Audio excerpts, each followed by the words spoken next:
نبدأ نقيس دلوقتي على خارج السولونويد. دلوقتي السولونويد مديني 220 فولت، تمام كده.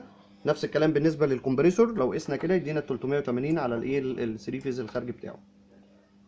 بالنسبة للديفروست طبعا مش شغال دلوقتي، ممكن ان احنا نلقطه مانيوال عن طريق ان احنا نجمبر على الريلي عشان نتأكد ان الكنترول شغال يعني.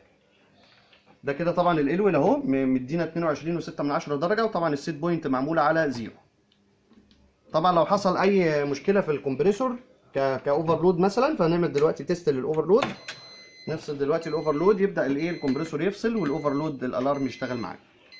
طبعا لو عملنا كده ريسيت يرجع تاني يشتغل.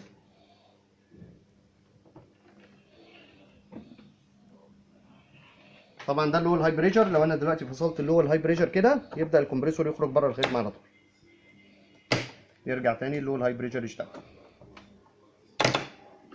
طبعا المسؤول عن الكلام ده السولونويد.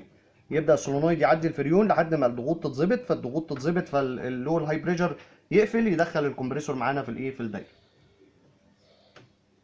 والسلام عليكم ورحمه الله وبركاته.